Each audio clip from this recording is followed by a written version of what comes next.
¿Qué tal? Buenas noches. He dejado en el Drive algunos materiales, algunos textos, algunos que vamos a usar hoy día para la parte conceptual. Ya después vamos a ver una parte más bien metodológica, más práctica para trabajar con algunos textos y videos o montajes que queramos ver. Y también les he mandado por el WhatsApp dos links, ¿no? Bueno, lo hago sobre todo porque todavía tengo algún margen de dificultad para que pueda correr con tranquilidad los videos acá, aunque podemos intentarlo. Les he enviado dos videos. Uno es de una obra de Griselda Gambaro, ¿no? Ella es parte de que fue Teatro Abierto, ¿no? Liderado por Osvaldo Dragún. Y tiene una obra que se llama Decir Sí, son dos personajes nada más. Lógico que la versión en video que se tiene ha sido preparada justamente para el lenguaje audiovisual, ¿no? O sea, es prácticamente un material audiovisual, ¿no? No está dentro de un lenguaje teatral propiamente dicho, pero sí, lógicamente que nos da muchas pautas de lo que es este montaje. Yo lo pude ver en Lima hace muchísimos años, cuando Teatro Abierto estuvo acá. Muy impresionante. Y el otro video que he podido rescatar es Dos para el Camino de César de María, que como ustedes saben es una serie de monólogos, ¿no? El primero, en esa versión de estreno, el primer monólogo lo tiene Gabriela Bigliotti, pero el que le he prestado más atención es el que hace Miguel Isa, que es el siguiente, que está a partir del minuto 16, lo pueden ustedes, como no lo han podido descargar, no lo he fraccionado, pero es a partir del minuto 16 que se le puede ver. No es muy largo, es bastante interesante también como para poder trabajar un poquito el tema que vamos a empezar a desarrollar. ¿Ya?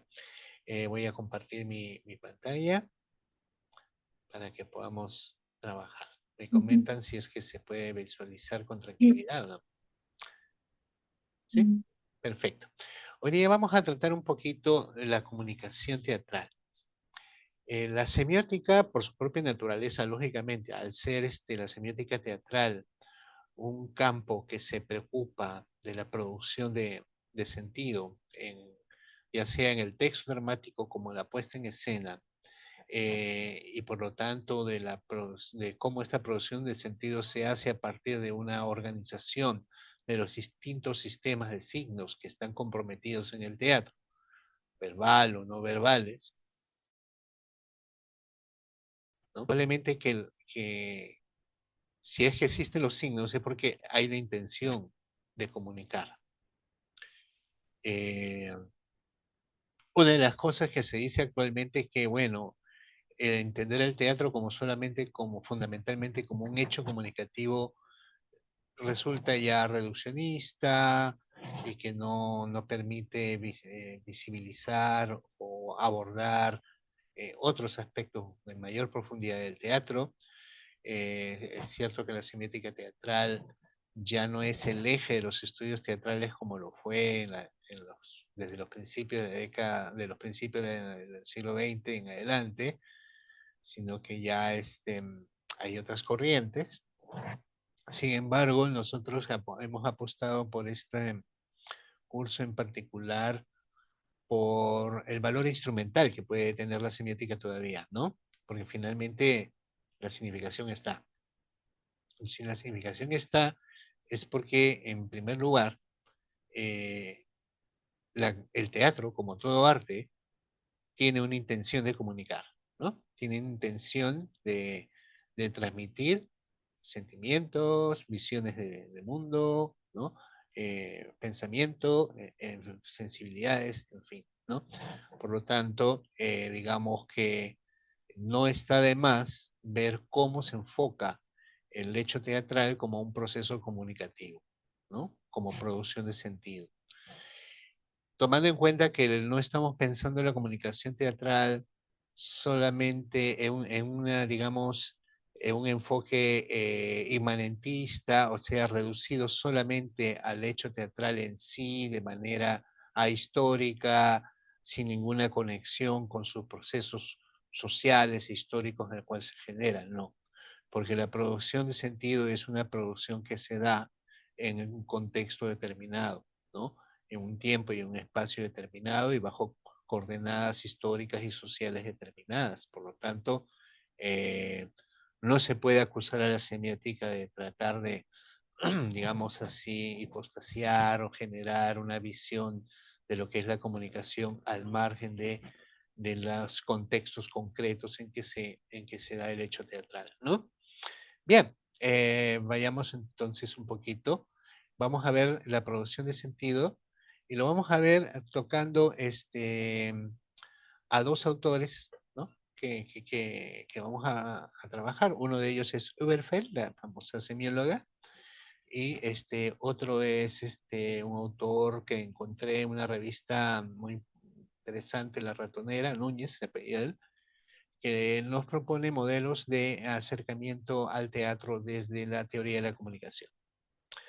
Bueno, eh, el teatro es definitivamente un proceso comunicativo, ¿no?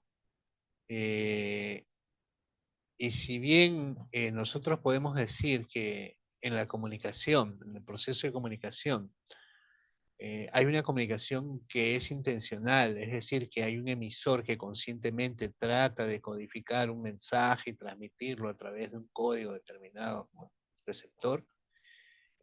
También es cierto, pues, que hay muchos aspectos que involuntariamente nosotros eh, revelamos de nosotros mismos sin una intención particular y que simplemente aparecen como señales o indicios y que permiten una lectura por parte del otro, ¿no? Como puede ser, por ejemplo, una reacción nerviosa, ¿no?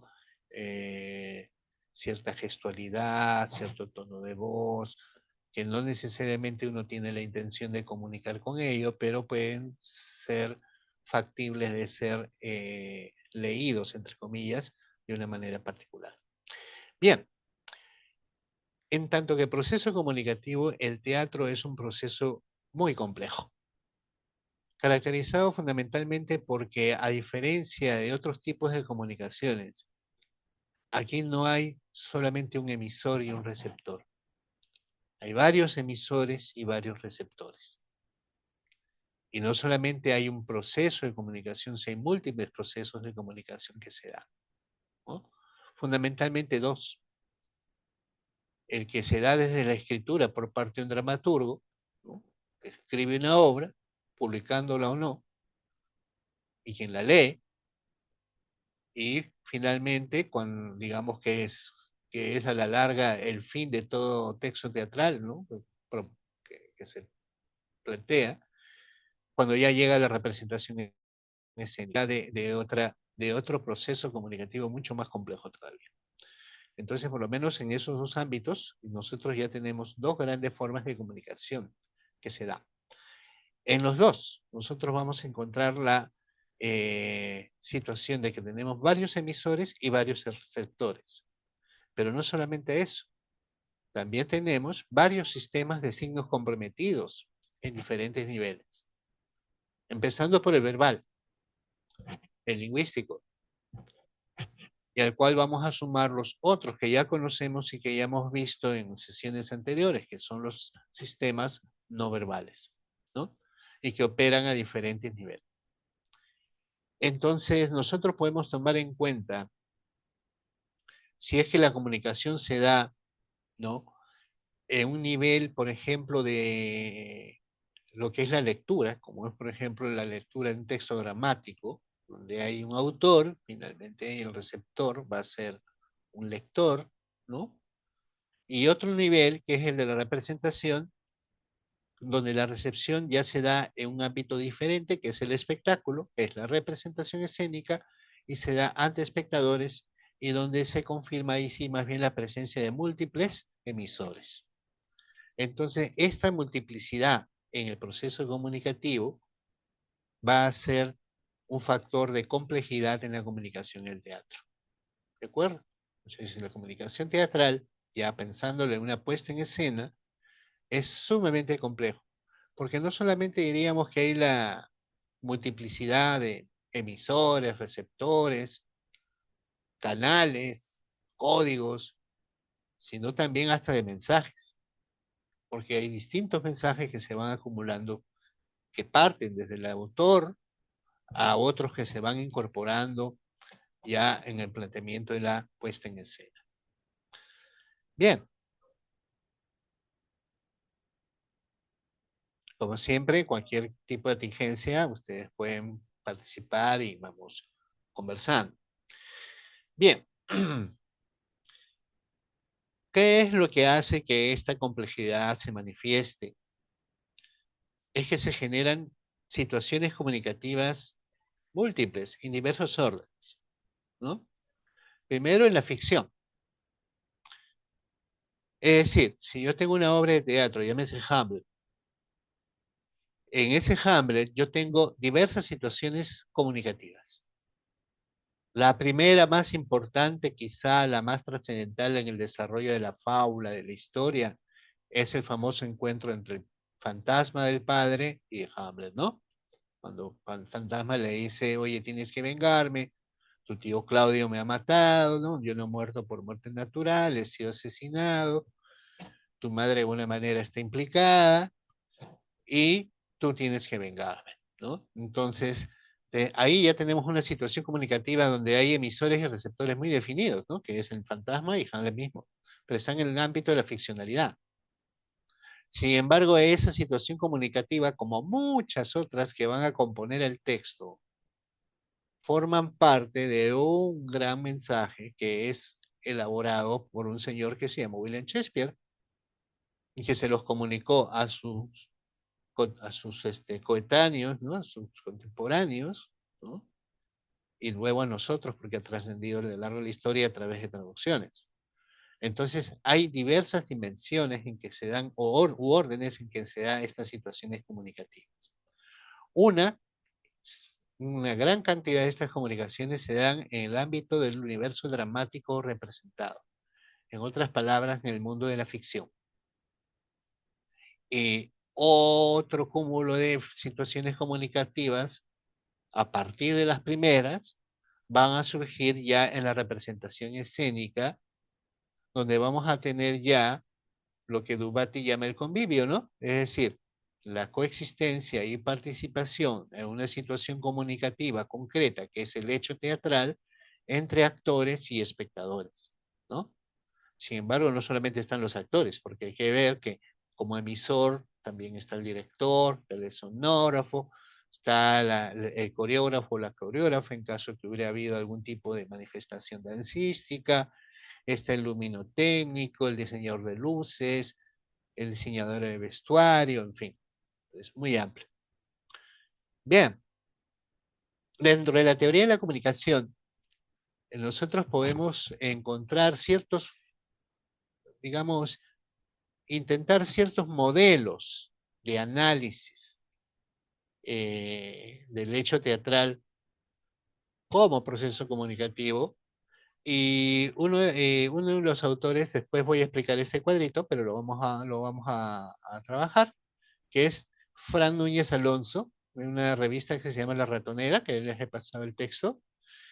Él lo que hace primero es una exploración de los más importantes, digamos, sistemas de modelos de teoría de la comunicación y los va a aplicar al teatro. Este cuadro que ven acá es un poquito la síntesis de lo que él va a revisar en ese artículo, ¿ya? Lo primero que él hace es mostrarnos un modelo bastante clásico. Si ustedes son conocedores de lo que es el ámbito de la comunicación, este es bastante básico y clásico. Es el modelo lineal de Shannon y Weaver, de donde salen los famosos términos emisor y receptor, ¿no? Este es bien particular porque los términos emisor y receptor no se refieren a las personas, se refieren a los equipos, ¿no? que se utilizaban para la comunicación. Shannon y Weaver fueron contratados para examinar por la Bell Company, fueron contratados para eh, probar la eficacia de sus teléfonos, ¿no? De sus equipos, de sus dispositivos en la guerra, ¿no? Entonces, el término emisor y receptor, en primera instancia, acá se refiere más a los equipos que a las personas, ¿no? Dentro de otra concepción de las comunicaciones, ya hablamos más bien de destinador y destinatario, ¿no? Ahí sí, quizás un poco más preciso. Bueno, este modelo es lineal. Como ven ustedes, hay una fuente donde hay un componente humano mecánico que determina cuál va a ser el mensaje, ¿no es cierto? ¿Qué es lo que se va a transmitir? ¿No? Lo codifica y lo emite a través de un transmisor, se utiliza una señal, que es el canal, hay un receptor, que es otro equipo, ¿no? Finalmente llega a su destino, donde va a ser descodificado. Y hay un factor muy importante, que es el de ruido, que es la interferencia. En teoría de comunicación, ruido no se refiere a un aspecto sonoro solamente, es todo elemento que impide o obstaculiza eh, la transmisión fidedigna y correcta de un mensaje, ¿no? Por ejemplo, si jugamos el teléfono malogrado, ¿no? Ustedes han visto ese juego de teléfono malogrado, que después de 10 personas que se han dicho al oído, al final llega con otro, otro mensaje, ¿no? Hay una distorsión. Todo elemento distorsionador es ruido, no solamente se refiere al aspecto netamente auditivo o sonoro. Este modelo, fundamentalmente, lo que trata de centrarse, en lo que se centra es en el canal, o sea, el medio por el cual se llega a la transmisión del mensaje. En el teatro, el canal, ¿no? Aparte de la lengua, del código, ¿no? El canal es, aparte de la palabra dicha, ¿no? Eh, Hay una serie de signos que sirven ahí que se utilizan a través de esos canales, como puede ser la gestualidad, el movimiento, en fin. Ahí lo importante acá es ver la eficacia de los canales. Y lo que contradice o de alguna manera se opone a esa eficacia son los ruidos. Y como les digo, los ruidos, si hablamos de los ruidos en el teatro, no estamos hablando del teléfono celular que suena en plena función solamente. Estamos hablando de cualquier factor que puede ser eh, que obstaculice o perturbe la transmisión del mensaje. Puede ser psicológico, porque si yo estoy mal, tuve un problemón, no estoy con una buena disposición, pero igual voy a ir al teatro porque ya pagué mi entrada, ¿no? Entonces mi nivel de atención no va a ser el mismo.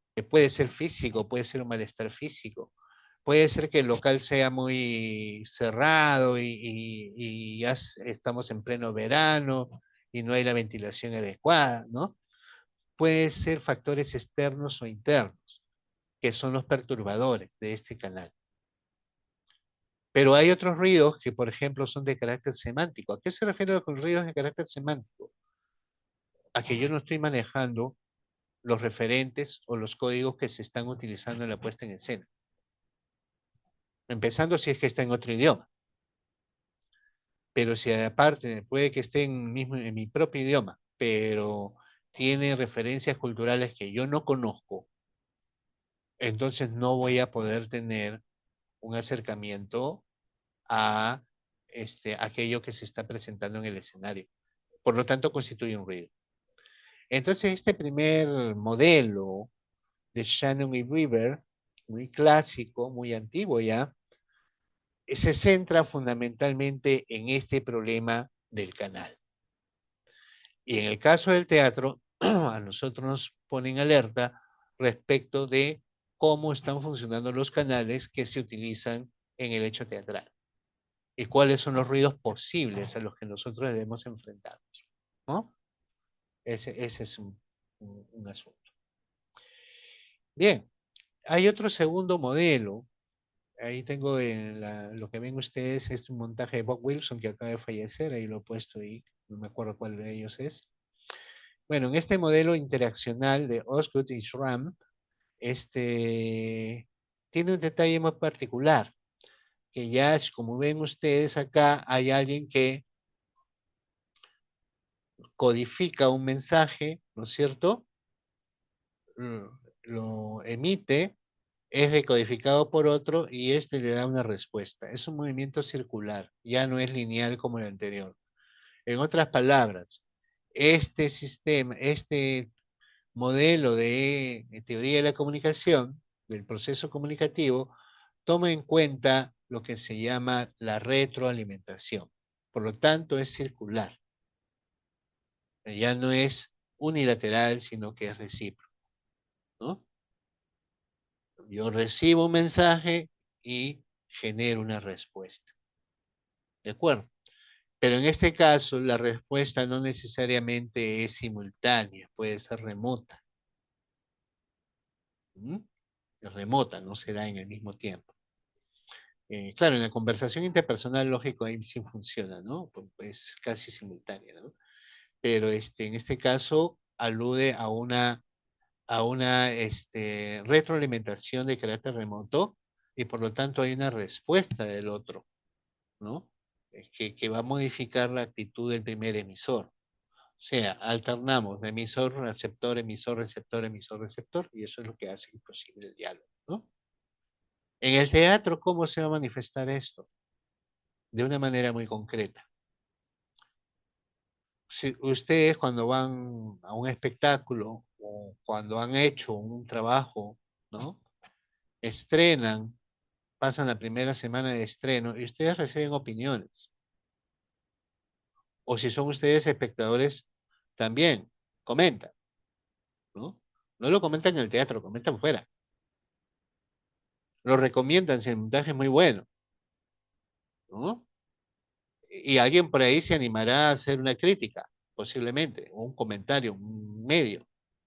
Ahora ya no solamente es el periódico, tenemos medios digitales. Entonces, esa es la retroalimentación. Eso es lo que permite la circularidad del sistema. ¿De acuerdo? ¿Y va a tener un efecto sobre el primer emisor? Sí, indudablemente. Sí lo tiene. Yo no sé si los que actúan, hay ciertos directores que no sueltan el montaje hasta casi el final de la temporada. Es decir, pasa una función, pasa dos funciones y ya está modificando, ¿no? No sé si les ha pasado eso. Y a veces a último momento dice, oye, ¿sabes qué? Vamos a cambiar esta escena y ya no te vas a parar acá, sino que lo vas a hacer por este lado y tu personaje y a tu texto lo va a decir el otro. Hace cambios, ¿no es cierto? Les ha pasado, a lo mejor ustedes mismos lo han hecho, ¿no? Eso es porque muchas veces es producto de una retroalimentación. O sea, alguien comentó, alguien dijo, se publicó en algún lugar, algún comentario, alguna crítica, alguna apreciación, y entonces el director de escena dice, uy, bueno, voy a cambiar. O simplemente se da cuenta, no, no está funcionando, ¿no? Mejor voy a hacer una variante. En otras palabras, la retroalimentación en estos casos sí va a tener una incidencia en el proceso comunicativo al primer emisor. Por lo tanto, ya el receptor no tiene un papel tan pasivo, ya empieza a tener un rol un poco más activo en el proceso de, de comunicación. Y no solo eso, sino que también, de alguna manera, se visualiza o se hace evidente cuál es la lectura que el receptor ha tenido. Que hay que tener en cuenta que un espectador no necesariamente va a interpretar una obra en los mismos términos que se propuso el director de escena o incluso el propio autor. Creo que algo de eso hablamos la vez pasada, ¿no? No necesariamente. El espectador, en primer lugar, discrimina algunos elementos de la apuesta, ¿no? Algunos van a fijarse en su mente, otros van a pasar de soslayo, no se va, ni siquiera se va a acordar, y selecciona, y en función de esa selección, ¿no? Empieza a generar, a cerrar un poco el proceso de producción de sentido de la obra. Eh, Esto condicionado por factores culturales, vivencias, experiencias personales, eh, escalas de valores, ¿no? Visión de mundo, en fin, una serie de factores que hacen que el espectador tenga una mirada propia e interprete aquello que está mirando y que no necesariamente va a concordar pues con la intencionalidad que se planteó o el director o el autor o los propios actores, ¿no? Bueno, eso se va a generar, se va a manifestar de una manera, ¿no? Se va a manifestar, pero de manera remota, por decirlo de una forma, o no necesariamente de manera sincrónica, ¿no? Para utilizar un término que nos es más habitual ahora. No sucede de manera simultánea. Eh, Se manifiesta en la reacción del público en cuanto, ya de manera externa, y fuera del lugar y fuera del tiempo en que se dio la representación, ¿no? Por ejemplo, el famoso boca a boca, ¿no? Que tanto se dice, ¿no? A la gente se pasa la voz y va a ver el montaje, ¿no? Entonces llenan, ¿no? Entonces llenan la sala. Eh, o algunos comentarios que por ahí figuran, entonces puede hacer que eh, el director de escena plantee otro tipo de modificaciones, ¿no? Como le digo, hay directores que cambian muchísimo. Un director que yo conocía que cambiaba bastante era el papá de Mateo Chiarella, Coco Chiarella, ¿no? Él era un hombre que siempre estaba atento y entonces movía el montaje, ¿no? No lo fijaba, bueno, ya a cierto momento de la temporada ya imposible, ¿no? Pero un buen momento sí, igualito Jorge Sarmiento que dirigió el ENSAT hace unos años, también era un director que estaba muy atento a estas retroalimentaciones y generaba los cambios que creía conveniente. Este otro tercer sistema que nos presenta Núñez es el Una llamado, consulta. sí, cómo no, encantado, dime. De acuerdo a su experiencia, las obras que están abiertas a retroalimentación a lo largo de una temporada siempre mejoran o se Bueno, eso va a depender da el mucho. caso de que una obra pueda empeorar? Ah, depende porque puede ser que más bien esa retroalimentación la entendió el director en un sentido y en vez de poder generar una mejoría, pero también es subjetivo, ¿no? Porque yo podría decir, ah, la empeoró, ¿no? Pero viene y otro le puede decir, no, pero ha mejorado, ese cambio que he hecho está bien, ya, o viene en plano ahí de opinión. Pero por lo general sí son mejoras, ¿no? Por lo general, además que un montaje solito se va sentando, ¿no? O sea, pasa el estreno ya todos sabemos que es caótico el estreno, ¿no? El estreno pasa de todo, ¿no? O sea, el estreno siempre es así, quisimos hacerlo así, pero nos salió de esta otra manera. Pero vienen los amigos, viene la gente, ¿no? Entonces es un poquito que uno está medio protegido, ¿no? El actor se siente un poco protegidos porque están con el entorno, pero cuando ya viene otra gente, ya. Y yo puedo, en la experiencia personal, yo sí he notado mejor en unos casos, o un cambio de perspectiva, ¿no? Eh, pero como digo, hay algunos directores que son muy radicales, ¿ah? O sea, hay y me río porque a veces sucede que, no sé, que ustedes con algunos que tienen experiencia en la actuación, imagínense que un director una hora antes de dar sala te dice, oye, ¿sabes qué? Más bien ahora te vas a parar para este lado y oye, a la luz que le dé en el rostro, ¿ya? Porque no se le está viendo bien, qué sé yo, y qué sé yo, lo otro, ¿no? Hay directores un poquito exagerados. Pero yo diría que sí, en general va para una mejora, ¿no? En lo que yo he podido ver. Pero es subjetivo también, pues, ¿no? Puede ser que alguien diga, no mejoró, al contrario. ¿Para qué lo movió? Pero por ahí va. El tercer modelo es el modelo transaccional. Aquí ya sí la retroalimentación se da de manera sincrónica, simultánea, donde tenemos al emisor, entendiendo al emisor al conjunto de personas que participan del hecho teatral, ¿no? Actor, director, técnicos, ¿no? Todos ellos. eh, y que genera un contenido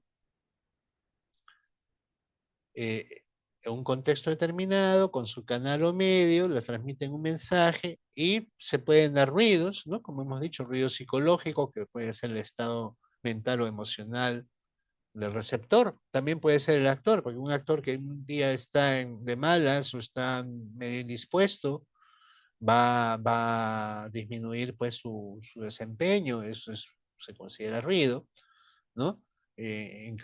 De carácter fisiológico, ¿no? Molestias, incapacidades que pueda tener en ese momento, que puede ser al actor como puede ser al espectador también, ¿no?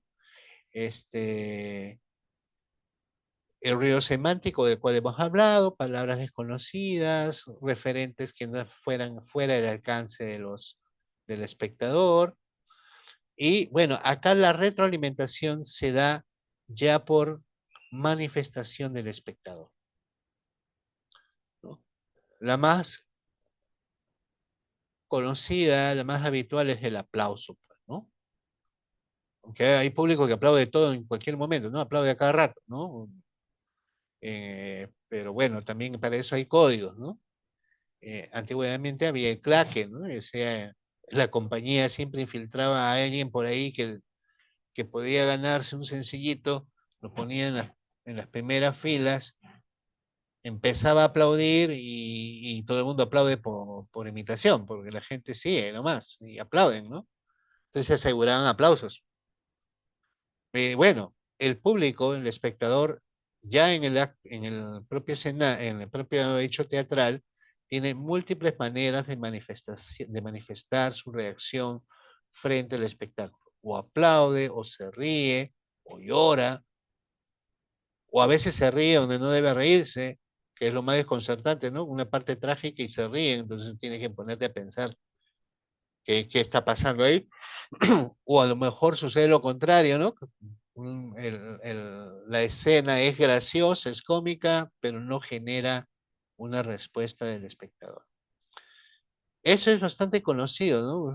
Hay una energía ahí que se genera o no se genera entre el lugar teatral donde están los espectadores y el espacio escénico donde están los actores, ¿no? Cuando una obra no está dando muy buen resultado, dice, oye, ¿sabes qué? Esto está bien lento, está muy fría la cosa, vamos a acelerar la obra, ¿no? Y he visto eso yo, ¿no? Y aceleran, pues, ¿no? O sea, la hacen más corta, le comen 10 minutos, qué sé yo, para ya terminar la sesión. ¿Por qué? Porque no hay una empatía del público, en fin. En todo caso, estamos hablando de que hay una interacción entre el emisor y el receptor, que se da de manera simultánea. Pero acá hay algo muy importante. Los dos son, o sea, emisores y receptores, los dos son los que van a configurar el sentido final de la obra o de lo que espectáculo que se está presentando, ¿no? Acá tenemos que hablar del público como un otro, como un todo homogéneo. Sin embargo, tenemos que tomar en cuenta que cada persona tiene una percepción distinta, pero se sobreponen, pues, ¿no? ¿Cierto? Uno a otro, o sea, se genera de todas maneras una suerte de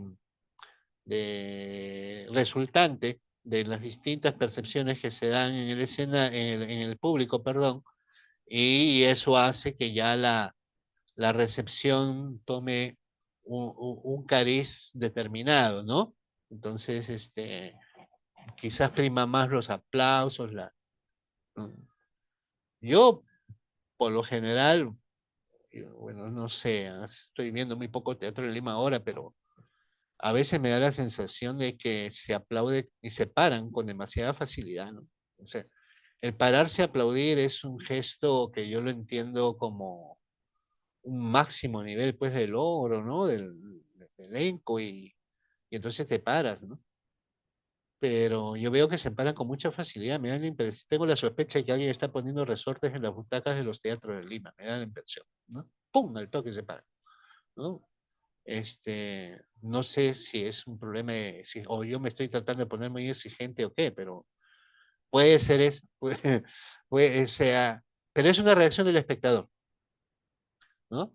El espectador se para, aplaude, grita bravo, pero en el transcurso de la obra también mantiene sus silencios, sus reacciones, van marcando una interrelación y hay una suerte de energía, entre comillas, ahí que se va generando, ¿no? Perdón, por lo tanto, este feedback o esta retroalimentación puede ser verbal, puede ser no verbal, puede ser intencional o inintencional también, ¿no? Puede que haya determinados ruidos que hagan que la retroalimentación también se sienta de una manera y no de otra. Entonces, sobre la base de estos tres modelos de la comunicación en general, ¿no? Nuestro amigo Fran Núñez, el que tenemos acá, Fran Núñez Alonso, él plantea un modelo de comunicación teatral donde nosotros tenemos un emisor, entendiendo este emisor desde el autor al director, los actores, todo el conjunto, codifican un mensaje y utilizan los distintos canales que hay, ¿no? O sea, los distintos sistemas de signos que tienen, y que el receptor va a decodificar, pero lo va a decodificar en función de su experiencia. O sea, está condicionado históricamente, está condicionado por su situación, por sus vivencias, por su contexto. Y entonces lo va a recrear, va a dar una interpretación de eso. Y finalmente, la percepción que tenga, la, la influencia que tenga en su subjetividad, ¿no? Su emoción, en fin, lo va a transmitir al emisor de una u otra manera, o de manera simultánea o remota, posterior, pero se lo va a manifestar. ¿De acuerdo? Y entonces hay un tiempo de la emisión, hay tiempos de la emisión que es durante el acto teatral, ¿no? Hay espacios donde esto se da y hay una tradición cultural que puede ser de la cual pueden ser copartícipes, emisores y receptores, salvo que sea pues una compañía que viene de otro país y que trae otras vivencias y entonces ya es un poco diferente, ¿no? O de una región a otra, ¿no? En el caso nuestro, porque no todos nos conocemos de todas las regiones, o sea, imagínense si alguien trae algo con elementos rituales de su localidad y nosotros no estamos al tanto de eso, entonces perdemos una serie de información ahí que no vamos a poder decodificar, ¿no? Entonces eso es un ruido semántico. Bueno, este es el modelo que da este señor Fran Núñez, que permite más o menos tener una idea de lo que pasa en una sala teatral en ese momento, ¿no? No sé si hay algún comentario o quizá alguna experiencia que les haya pasado por ahí con relación a esto de la comunicación teatral. A veces hay anécdotas graciosas con respecto a los montajes, ¿no? No sé, algún recuerdo, algo que quisieran ustedes comentar. ¿Ah? Eh, Sí, Maestro y amigo Soberón, sí, disculpa, Alicia, soy sí, Anicia. sí. Este, sí, claro, muy particular. Por ejemplo, cuando el público decide, tal vez no adueñarse, pero decide como que engancharse en el personaje y como sabes que en teatro pues tenemos una, un contacto directo con el público. Ujú, Entonces, el público se apasiona de tal manera que cuestiona o rinde loas al personaje. Por ujú. ejemplo, si el personaje puede ser un antagónico cruel, él hasta le dice cosas desde el escenario.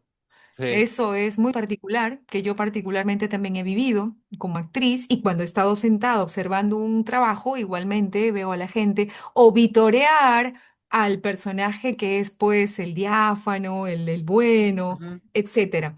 Entonces, esa es una característica ahora que tú nos planteas mucho sobre la comunicación teatral. Definitivamente puede ser tan igual en sus partes o nominaciones a la comunicación humana cuando hablamos del emisor, receptor, código, mensaje, ujú, canal, etcétera.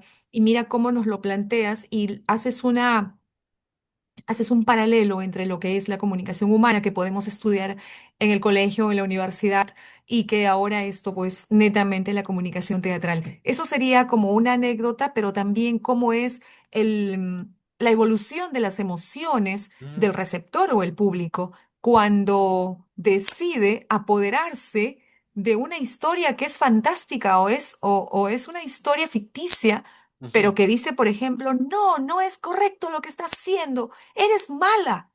También ocurre en el adulto y en el público Sí. niño, cuando el público niño también vitorea al personaje bueno o al personaje que está perdido, por ejemplo, le dice, no, se fue por atrás, por detrás de Ujú. la piedra, ten cuidado, mira, no, se fue, no, está viniendo atrás de ti, Sí, cuidado. Y entonces, incluso he observado que el actor, que en ese momento es el personaje, rompe algunos esquemas ya ensayados e incluso se atreve a alternar con el público, claro, con sí. algunas inflexiones, no totalmente para no romper el libreto, pero lo hace. Eso es algo que quería compartir. Sí, Gracias. claro, gracias, gracias, gracias por esa apreciación. Sí. Sí, sucede, ¿no? Bueno, sucede incluso en las novelas, ¿no? O sea, actor que le toca un personaje malo en una novela, después va al mercado de su barrio y lo miran mal. Eso les ha pasado a varios, ¿no? Sí. Y quiero recalcar el caso de los niños, porque ahí sí tenemos que ser bien delicados, o sea, cuidadosos. Sí, Este, exacto. porque el niño, ahora vamos a hablar un poco un concepto muy importante, que es la denegación. Ahora vamos a ver. El niño no es que pierda sentido de la realidad, pero se involucra en la ficcionalidad que se está presentando, en la ilusión que se está generando, y Sí, e interviene, ¿no? Y además es exacto. natural que intervenga. O sea, se sube al escenario, ¿no? Sí. Este, Hay anécdotas graciosísimas. Por ejemplo, una vez, este es muy antiguo, de Histrión, ¿no? Que tenía una obra, hicieron una obra, creo que era de Eva, em, ay, no me acuerdo su nombre, la autora de Eva no estuvo aún en el paraíso, ya me voy a acordar. Hicieron una obra que se llama El Chivo Egoísta, ¿no? Es un clásico, Mm. ¿no? En Histrión, pues, ¿no? Y se le ocurrió al director de ese montaje, bueno, estamos en los años 60, 70. Oye, ¿por qué no hacemos, pues rompemos cuarta pared y sales por el medio del auditorio? Ya, pues Chivo Egoísta tenía Ah, una sí. vestimenta cubierta, pues, así de esos peluches que tienen, pues, las artesanías de llamitas, de alpacas, esas artesanales, ¿no? Blanquitas, marrones. Con eso le habían hecho. ¿Para qué hizo eso? ¿No? Lo chaparon los niños en medio del auditorio y les sacaron y lo dejaron pelado, ¿no? Lo dejaron pelado. Eh, a- yo he hecho teatro para niños alguna vez y a mí me sucedió yo tenía un personaje Wow. malo. Ah, Estela Luna, gracias, Héctor, Estela Luna, estamos hablando de Estela Luna, sí. Yo tenía un personaje malo y con una vara le daba a otro personaje y lo hice de tal violencia, yo tenía pues 16 años, 7 años, ¿no? Oh, Y enfervorizó a los chicos. wow. El que me dirigía era Raes ahí, entonces me dijo, no, no, no, tienes que controlarme. Ah, Raes. Sí, tienes que controlar. Sí, Eder, te escucho. Ujú. Te escuchamos, Eder. Ya, buenas noches, no sé si se escucha ahí, me Sí, avisan. perfecto. Con el tema de la comunicación, bueno, me has hecho acordar, Santiago, algunas clases teóricas que recibí hace ya más de 20 años, el modelo de Shannon y Weaver, lo había estudiado en la facultad, me has hecho recordar eso, pero quería un poco aterrizar el tema de la comunicación y sobre todo la apreciación o la presencia del ruido.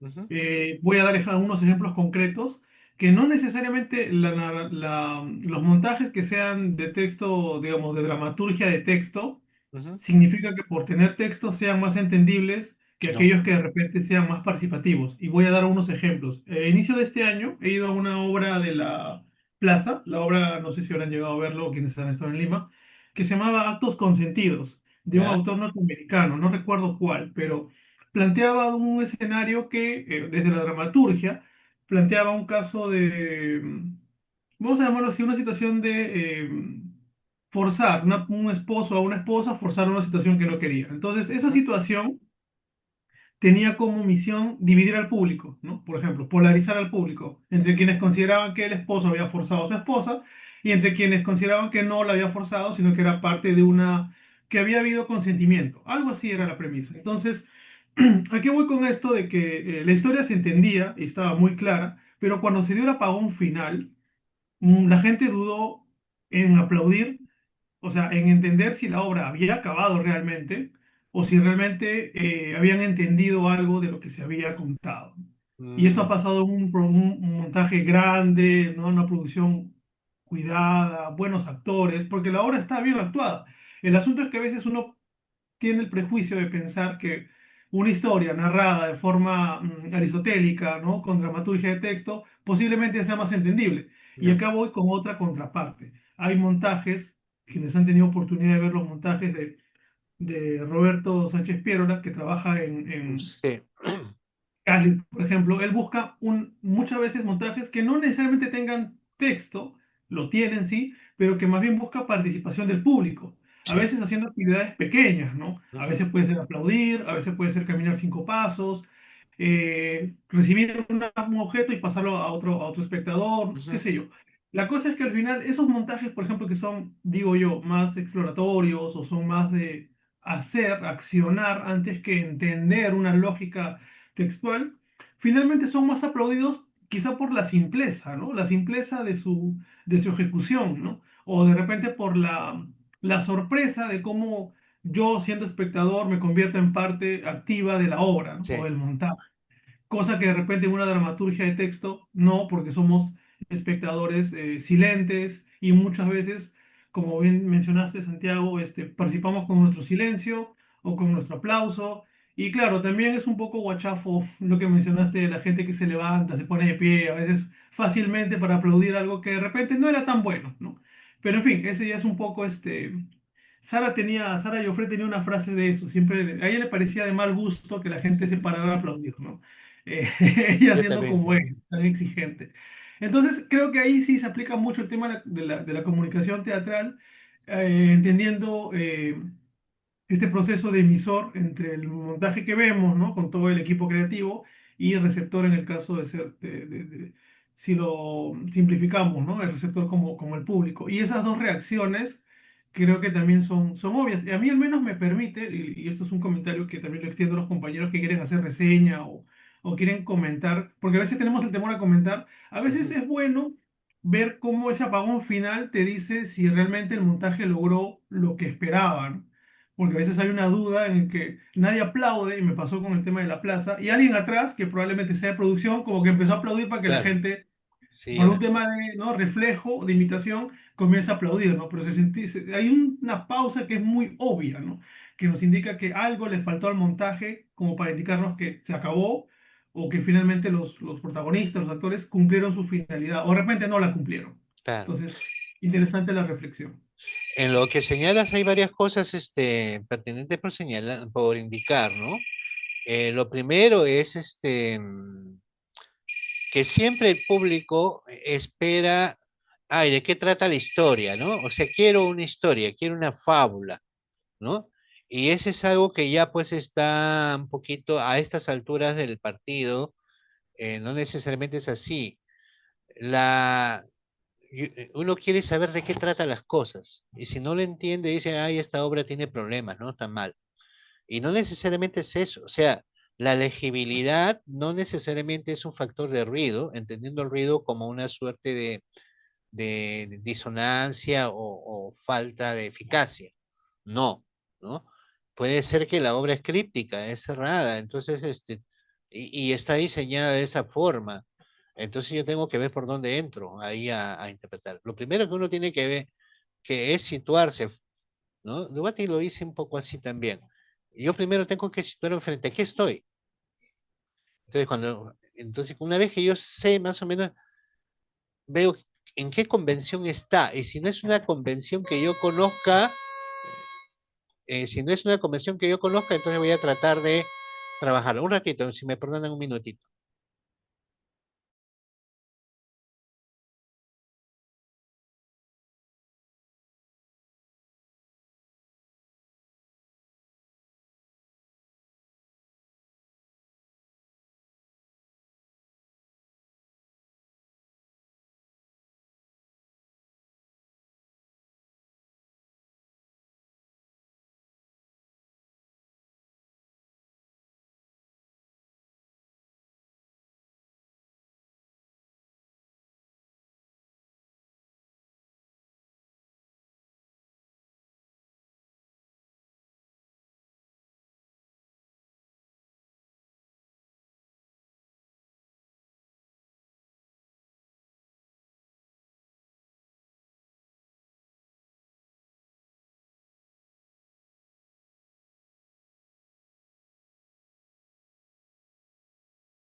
Ya, disculpen la interrupción.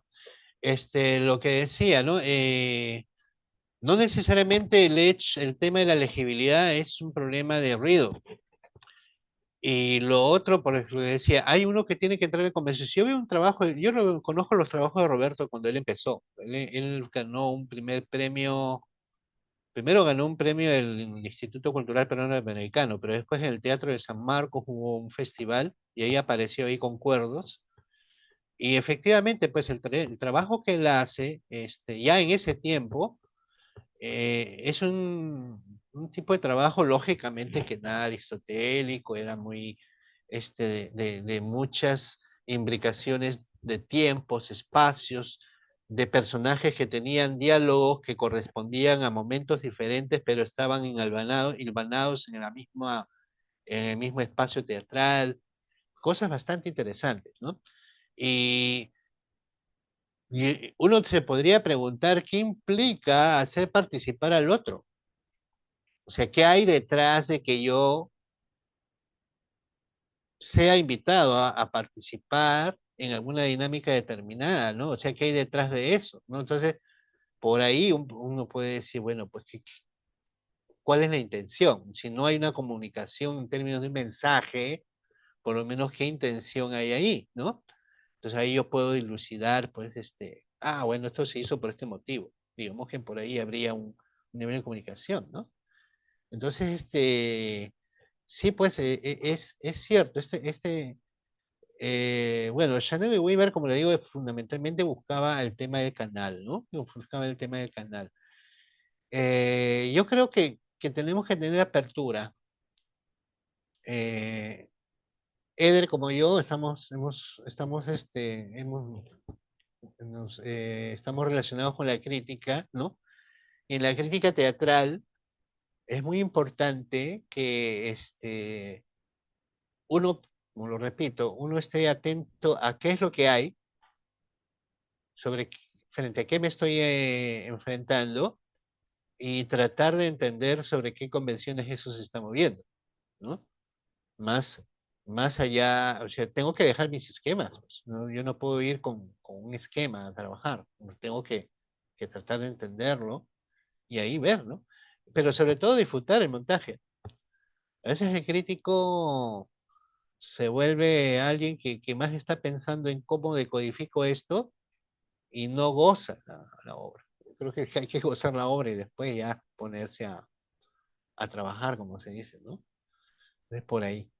Bien, entonces este es el modelo al que llega finalmente este señor, ¿no?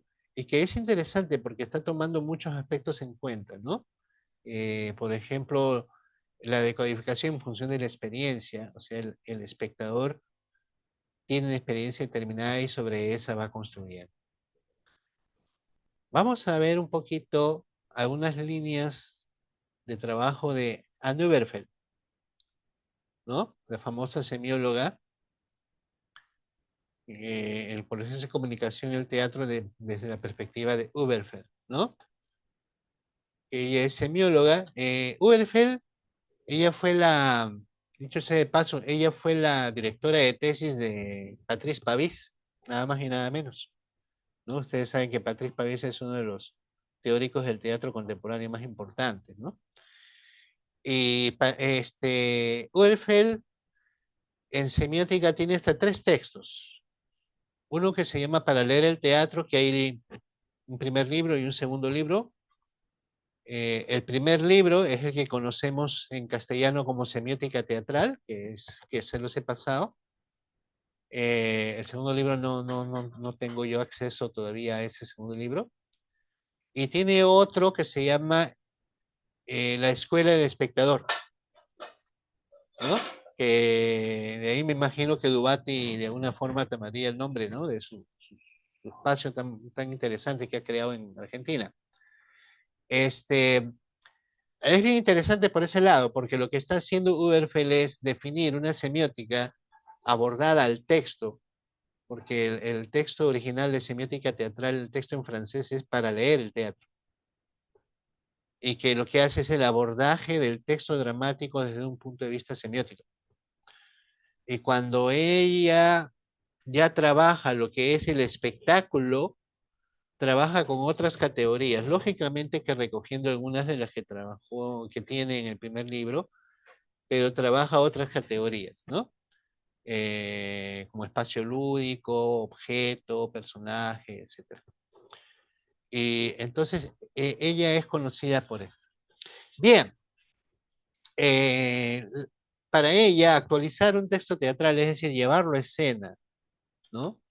Eh, esa actualización está constituida por estos conjuntos de signos que ya hemos visto desde Cousin en adelante, ¿no? Y que podemos subdividirlos en 2 grandes campos, lo que es el texto y la representación escénica, u otros le llamarían el espectáculo, ¿no? Entonces, en esos 2 niveles. Eh, Como todo modelo comunicativo, siempre se trabaja en función de un emisor, mensaje, ¿no? Estos conceptos que ya tenemos, vamos a tratar de ver, según ella, cuáles serían los componentes de la comunicación teatral siguiendo el modelo de la comunicación general. En primer lugar, lo que llamábamos, lo que hablábamos y que habíamos señalado, un emisor múltiple. Es decir, tenemos en primera instancia el autor, ¿no? Luego tenemos al director de escena, que toma el texto, lo interpreta, lo modifica, lo adapta, hay diversos matices en cuanto a la adaptación. Técnicos, vestuarista, diseñador de luces, escenógrafo, diseñador escénico, como se llama ahora, coreógrafo, en fin, actores, todos ellos en conjunto se constituyen emisores, pero un emisor múltiple, porque ahí digamos es donde se van confluyendo lo que llamaríamos las distintas, ¿cómo se llama? Dramaturgias, ¿no? O sea, ahora de dramaturgia del actor, ¿no? Ya ahora se habla de una dramaturgia del espacio escénico, Grifero, por ejemplo, en Chile, que trabaja con esos conceptos, ¿no? Entonces hay un emisor múltiple que está dado. El mensaje se da en los 2 niveles, en el texto que parte del autor, con sus didascalias y con sus diálogos, y en la representación escénica. Y los códigos, ¿no?, con los cuales se va a trabajar En primer lugar está el lingüístico, que es lo verbal, y los perceptivos. ¿Se acuerdan que Cousin hablaba de los que eran auditivos y eran los visuales, ¿no? Por ese lado. Y luego también tenemos los socioculturales, ¿no? Por ejemplo, el decoro. Cuando entendemos el decoro, entendemos de ciertas convenciones sociales que van a estar en el hecho. Por ejemplo, los griegos nunca presentaban un hecho de sangre en escena, ¿no? Hay ciertas conversiones de lo adecuado o inadecuado en la representación escénica. Hay entre campo de lo de que llamamos decoro, ¿no? Este, en Shakespeare sí, no, ese sí, ahí todo el mundo moría, ¿no? Había pelea en escena y todo lo demás. Pero los griegos, por ejemplo, no. Ellos tenían su, este, por ejemplo, Orestes mata a Clitemnestra atrás, no siente el ruido, ¿no? Detrás del escenario que están matando a Clitemnestra y después la sacan le sacan tenían un carrito, ¿no? Diríamos un soporte de madera, no diría carrito, pero no sé si usaban ruedas, y lo sacaban y mostraban el cadáver después, ¿no? Pero nunca había un hecho de sangre en escena. Entonces, el decoro tiene que ver con eso, tiene que ver con las convenciones, con lo adecuado o no adecuado en la representación escénica. La verosimilitud, en que puedas sentirse que puede ser verdadero, ¿no? Para parafrasear a Aristóteles, lo psicológico. Entonces, esos son parte de los códigos socioculturales que tenemos. También tenemos códigos espaciales, que tienen que ver con el manejo del espacio, la distribución del espacio, ¿no? ¿No? Por ejemplo, eh, la cuarta pared, la sala italiana que conocemos nosotros como nuestro teatro Segura, ¿no? Eh, hay un espacio de la representación, es el espacio escénico, que es el que usan los actores, y hay un espacio, un lugar, un espacio para el público, ¿no? En conjunto, estos dos, para Oberfeld, constituyen lo que ella llama el lugar teatral. Por ejemplo, yo les he, la fotito que está detrás de mí, si, bueno, si ustedes se han dado cuenta, es el Teatro del Globo de Shakespeare, ¿no? Ya el reconstruido, por supuesto, por eso se quemó. Ese es el lugar teatral, ¿no? Pero hay un espacio donde está el público, las galerías, etcétera, y hay un espacio escénico que está enmarcado por ese techo que tienen sostenido con estas columnas, ¿no es cierto? Que ven ustedes, ese es el espacio escénico. Entonces, cada cultura, cada lugar, cada sociedad donde se realiza teatro define espacios escénicos, define lugares teatrales. Y esos son códigos que también están ahí.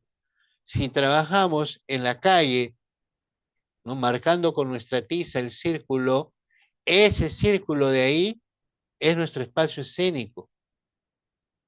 El público sabe que lo que está, que no puede ingresar a ese círculo porque ese círculo ya está definido como una realidad distinta ya, donde se va a dar el espacio dramático, es decir, los espacios de la ficción, ¿no? Un, un templo, una casa o lo que tú quieras, ¿no? Bueno, el espacio lúdico es el espacio que construye el actor con su propia corporalidad. Es lo que hace el mimo, ¿no? El famoso ejercicio de la pared, ¿no? O cuando cierro la llave de una, o abro una puerta con mis manos. El espacio lúdico es el espacio creado con el cuerpo del actor. Bueno, todos estos códigos están en conjunto dentro de este proceso de comunicación. Finalmente, el receptor es el espectador y público. Sin embargo, con Werfel vamos a ver también que ella determina que hay procesos comunicativos que se dan en la ficcionalidad de la obra y procesos comunicativos que se van a dar en el acto de la representación, en la situación de representación, es decir, en la relación espectadores-actores. ¿De acuerdo? No sé si hay alguna consulta hasta ahí. Sí, tengo una duda. Sí, Héctor, encantado. Ah, en cuanto al decoro, me surge la duda si acaso hay un corpus de acciones, de cosas que no deberíamos hacer en teatro, ¿no? Me explico mejor. Creo que en el Código Civil existe castigo por actos reñidos contra la moral, ¿no? Entonces, si uno sale desnudo a la calle, el policía te arresta, ¿no? Ujú. Pero dentro del teatro existe algún límite explícito, que cosas que uno esté prohibido de hacer. Am, Mayormente son convenciones establecidas por la práctica, ¿no?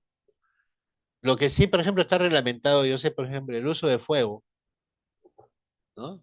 Ya sabemos por qué, porque se queman los teatros, ¿no? Sí, eso sí está reglamentado, ¿no? El no, o quizá el, recurrir a animales vivos, no es que esté prohibido, pero no hay una regla, pero puede haber ciertas convenciones con respecto a eso, ¿no? El desnudo en escena no tiene ningún problema en la actualidad, ¿no? O sea, no hay ningún problema. Este, en los tiempos del franquismo en España, por ejemplo, ahí sí, ¿no? Estaba prohibido, ¿no? Eh, Una vez que murió Franco y que terminó el franquismo, hasta Caperucita Roja salía desnuda, creo, ¿no? Fue el destape, ¿no? Entonces, no es que haya un código establecido, pero hay ciertas pautas, hay ciertas convenciones. No tanto en términos de lo que se prohíbe o no se prohíbe, sino de lo que es considerado adecuado o no adecuado, ¿no? La comedia del arte, por ejemplo, es bastante licenciosa para muchos, ¿no? Tenían, pero ellos tenían también sus convenciones, ¿no? En el Teatro del Siglo de Oro, ah, por ejemplo, el Corral de Comedias tenía un funcionamiento muy particular, muy distinto al teatro que estamos viendo del Globe Theatre de Shakespeare. O sea, cada lugar va definiendo. Por ejemplo, el hecho de que no actuaran mujeres en el teatro de Shakespeare, ¿no? O, o cierto tipo de escenas, ¿no? No tanto por licenciosas, sino por algún tipo de convención que podría existir, ¿no? Eso es lo que ha marcado. Entonces el decoro tiene que ver con eso, más por ese lado. Bien, la semiótica del teatro le debe mucho a la lingüística, eso lo habíamos dicho en un primer momento. La semiótica de Werfel no es una excepción. Ella, por ejemplo, este cuadrito que les estoy mostrando acá, sí, Eder, si quieres hacer una precisión, no hay ningún problema. Sí, una consulta, mencionado con el tema de las convenciones y el decoro, no sé si lo que pregunte sea válido, pero me genera una duda.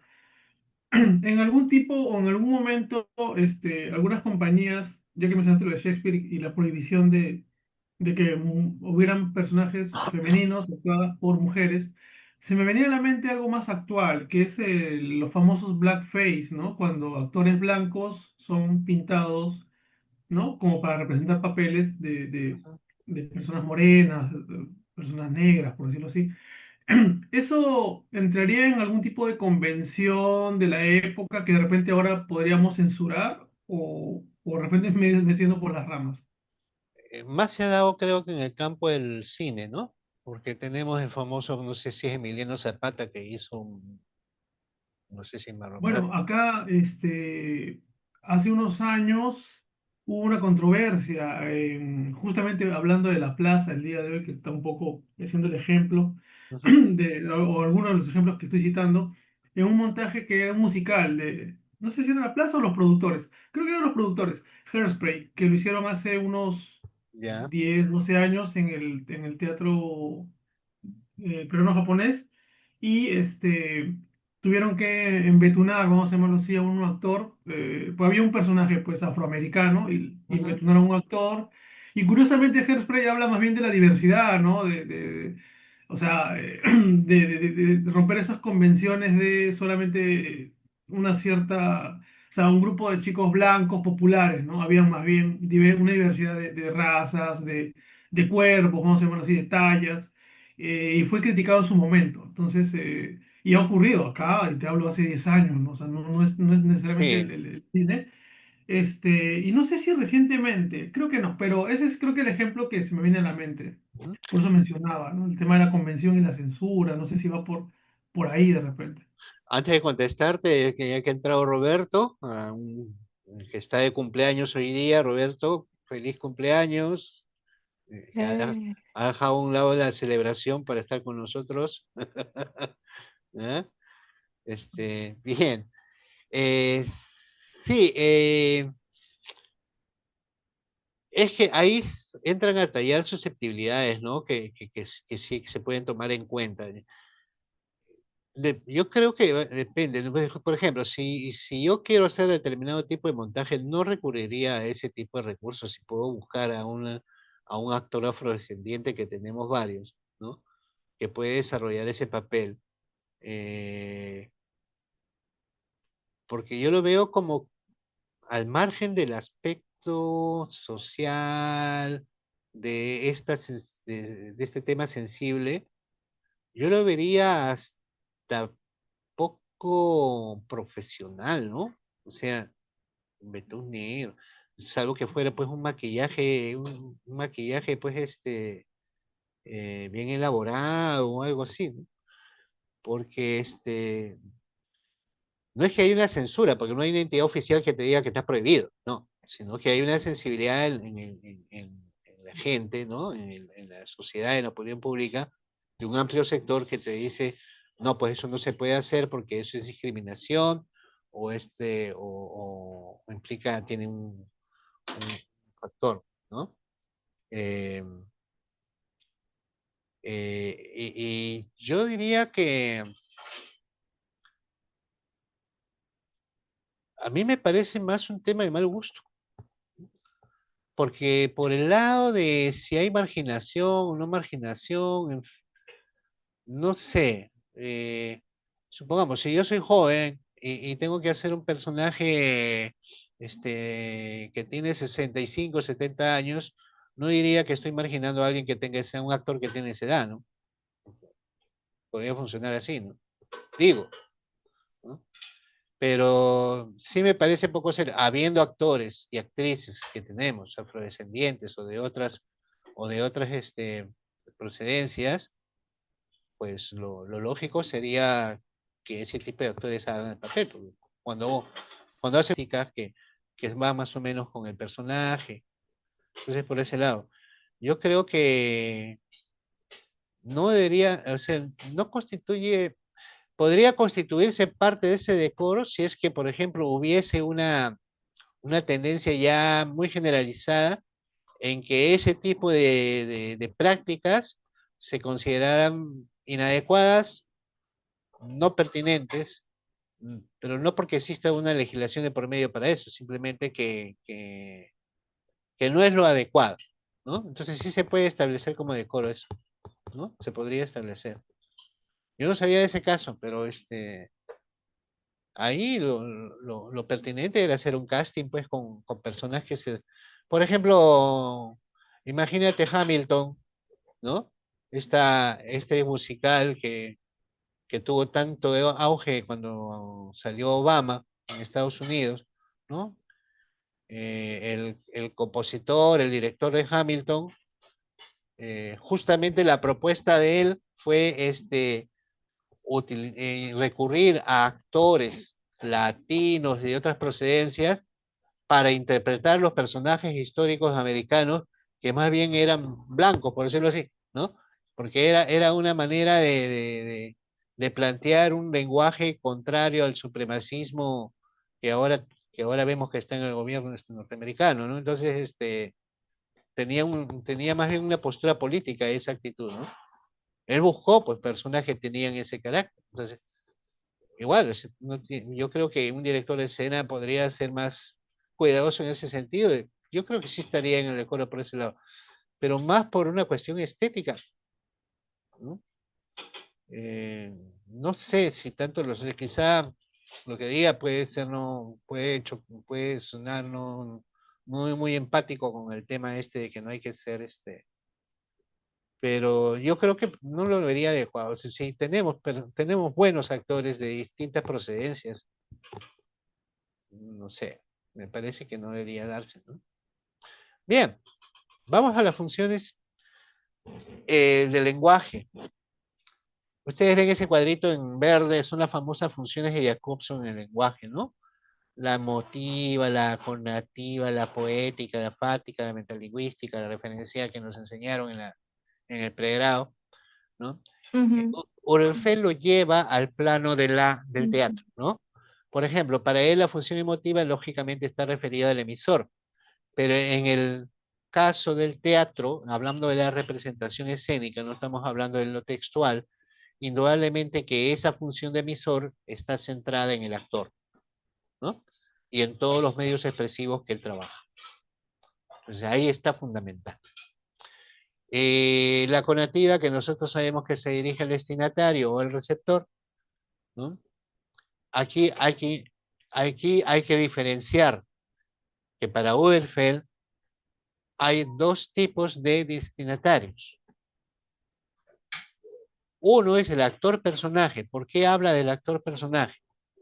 Porque cuando yo estoy haciendo Hamlet y converso con Ofelia, yo, Hamlet, personaje, soy destinatario de todo lo que me dice Ofelia, ¿cierto? Pero yo, Santiago Soberón, también soy destinatario de todo lo que dice la actriz que está haciendo de Ofelia, porque estoy viendo en qué momento dice su última palabra, su pie, para yo decir lo que me toca decir, por ejemplo, ¿no? Entonces soy destinatario en esos dos niveles, en el de la ficcionalidad y en el de la situación concreta, real, de representación. ¿Me dejo entender? ¿De acuerdo? Entonces, por eso se van generando situaciones comunicativas entre personajes actores. El otro destinatario es el público, ¿no? Pero es a este público finalmente, frente al que de alguna manera se le trata de estimular para que tome alguna posición o tenga algún tipo de actitud frente a lo que la obra le ofrece, ¿no? Porque de alguna manera se le está dando no solamente la información, se le está brindando una serie de estímulos para generar algún tipo de respuesta, incluso a nivel subjetivo, quizá más que nada, a ese espectador. Entonces, la función conativa, en tanto dirigida al destinatario, está a esos dos niveles. La función referencial tiene que ver con lo contextual y lógicamente remite a lo que llamamos lo real, remite a un real, ¿no? A una realidad, ¿no? La contextualidad del mundo representado, es decir, por ejemplo, Dinamarca, donde algo se pudre, ¿no? Y el contexto de donde se va a desarrollar la obra, ¿no? O sea, el ámbito social y cultural donde se está desarrollando la puesta en escena. La fática es la que fija las condiciones de comunicación con el espectador. Aquí es donde entra a tallar, oye, espectador, mira, tú vas a ver esta obra, pero la vas a ver bajo estos parámetros, ¿no? ¿Sabes qué? No va a ser un espacio frontal, va a ser circular, ¿no? Cuando sientas las tres llamaditas, empieza la obra, ¿no? Es decir, le establezco ciertas condiciones de comunicación al espectador para poder establecer su comunicación y te voy midiendo si esa comunicación se da. Pues la función fática tiene que ver fundamentalmente con el hecho de que fijarse si el canal está resultando, si está bien, está funcionando. Entonces yo establezco con qué canales me voy a comunicar con ese espectador y le planteo. Entonces ahí viene, por ejemplo, el que yo puedo usar espacios de determinadas maneras. O simplemente diluir el espacio escénico y el espacio del espectador y todo ser una misma cosa, ¿no? Donde el espectador puede estar inserto dentro de la dinámica en donde sucede la acción dramática. Artaud tenía una idea muy loca, ¿no? Inclusive él planteaba que el teatro debía tener sillas giratorias en 360 grados para que más bien la acción dramática se diera alrededor de los espectadores. el espectador estuviera al medio del espacio escénico, ¿no? O sea, son convenciones. Eso tendría que ver con esta función fática, ¿no? La función metalingüística, en este caso, diríamos que más que metalingüística sería metateatral, en el sentido que se hace referencia al propio hecho teatral. Teatro dentro del teatro, o cuando se hace referencia al acto teatral que está sucediendo. Ahí entra la metateatralidad.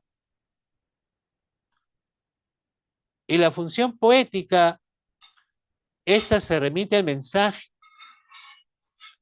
aclara las relaciones entre las redes sémicas, o sea, de sentido, del texto y de la representación. La función poética de Jacobson tiene una forma media, si se acordarán ustedes, no sonaba chino, ¿no? A mis alumnos siempre les ha sonado a chino eso. A mí también, ¿no? Porque Jacobson lo define como que es la proyección del eje paradigmático sobre el sintagmático, ¿no? ¿Se acuerdan? ¿Qué cosa es esa, Dios mío? Ya. Jacobson establece dos ejes, uno vertical y otro horizontal. El eje vertical es el eje de la selección, ¿no? Por ejemplo, yo digo, mi casa es bonita, ya, mi casa es bonita, pero en vez de mi casa bonita puede elegir, en vez de casa, choza, mi choza es bonita, ya. Que yo elija casa, choza, casucha, mansión, etcétera, son distintas opciones que tengo en el eje vertical, ¿sí o no? Ahí estamos en el eje de la selección, ¿sí o no? Ahí la operación que yo realizo es seleccionar. Selecciono palabras, ¿no? O puedo seleccionar fonemas. En vez de mamá, papá, o sea, o mapa, pap, o papo, mapa, ¿no? Cambio un fonema y cambia la palabra, ¿no? Eso es en el eje paradigmático. El sintagmático es horizontal. Tiene que ver con el orden, el ordenamiento de los elementos, en el caso de la lingüística de las palabras, lo que llamaríamos usualmente la sintaxis, ¿no es cierto? Ahora yo les pregunto, por ejemplo, si yo digo, tu cabello es bonito, bonito es tu cabello, ¿cuál tiene mayor expresividad? ¿Cuál les parece más expresivo? Tu cabello es bonito, bonito es tu cabello. ¿Cuál les parece más expresivo? ¿El primero o segundo caso? La segunda por El hipérbato. segundo, El segundo, ¿no es cierto? bonito es tu cabello. Claro, he optado por poner el adjetivo primero para enfatizar. Énfasis. Claro. Entonces, ¿qué es lo que he hecho? En este eje del ordenamiento, he trasladado la operación de seleccionar. En otras palabras, he seleccionado de varios ordenamientos posibles, bueno, no muchos porque la sintaxis no te da para mucho, he seleccionado el que me transmite mejor mi intención. Entonces, cuando yo llevo esta operación de selección que pertenece al paradigma y lo traslado al sintagma, es decir, la selección la llevo al plano, al eje del, del orden, ¿no es cierto? Entonces estamos hablando de la proyección del paradigma sobre el sintagma y de la función poética. Por ejemplo, eso tiene que ver mucho con la publicidad. Le llama, la llama. ¿Se acuerdan? Algunos se acordarán ustedes, le llama, la llama que era la Feria del Hogar, ¿no es cierto? Sí. Ya, en la publicidad funciona mucho eso. Cómo yo selecciono un determinado orden de palabras para que tenga un efecto mayor. La retórica, la poesía, tiene ese recurso. El hipérbaton y las figuras literarias tienen ese recurso, ¿no? Entonces, esa función poética que está en el lenguaje y que no solamente es de la poesía, sino que está en el habla cotidiana también, Uberfeld la entiende en que se da en el campo de la representación escénica en esta relación entre las redes de sentido que hay entre las palabras y la representación. Para decirlo de una manera bien sencilla, yo puedo tener, cuando yo elijo un personaje, tengo un personaje y decido, este personaje le voy a poner un vestido verde porque me transmite la idea de esperanza, pero además tiene que conjugar con la escenografía del fondo de su cuarto, ¿no? Y además le te voy a poner este tipo de música. ¿Qué estoy haciendo? Estoy seleccionando en el orden de, en el plano de la sintaxis de elementos. ¿Sí o no? ¿Me dejo entender? Entonces, ¿por qué el verde y no naranja, pues? No, es que tiene que ser verde. Porque con verde va a crear ese ámbito de esperanza de ella, que es joven y qué sé yo. ¿Por qué Lorca le puso verde a Adela y no negro? Ha hecho una elección en el ámbito del ordenamiento de elementos. A eso se llama función poética. Esa función poética en el campo del teatro se da a ese nivel y mayormente se centraliza en el actor. O sea, es elegir la mejor opción de combinaciones. Claro, Jacobson dice, es la proyección del eje paradigmático sobre el sintemático, ¿no? Suena horrible, ¿no? Bueno, ese es, perdón, esa es la función poética en el teatro. Entonces, cuando nosotros vemos en un montaje, ¿cuáles son las opciones que ha tomado? Por ejemplo, no sé si quienes hayan visto la ópera de 3 centavos, ¿no? Hay un momento en que se aparecen 3 ratas, ¿no? Ya sabemos que esa rata alude pues a todo lo que estamos viviendo, a estos muñecos que han salido en las protestas, ¿no? Mostraban estas ratas como crítica a la corrupción. Pero en un momento determinado, el director de escena me pone 2 ratas y uno con cabeza de Mickey Mouse. Yo no puedo pensar que no encontraron cabeza para ese actor, ¿no?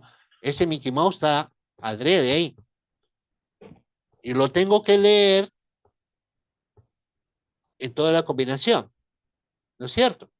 Ha insertado una operación de selección en un elemento sintasmático, en un eje sintasmático, en un eje de ordenamiento de elementos. O sea, ¿por qué pone Mickey Mouse? Bueno, Mickey Mouse me puede representar eh, el,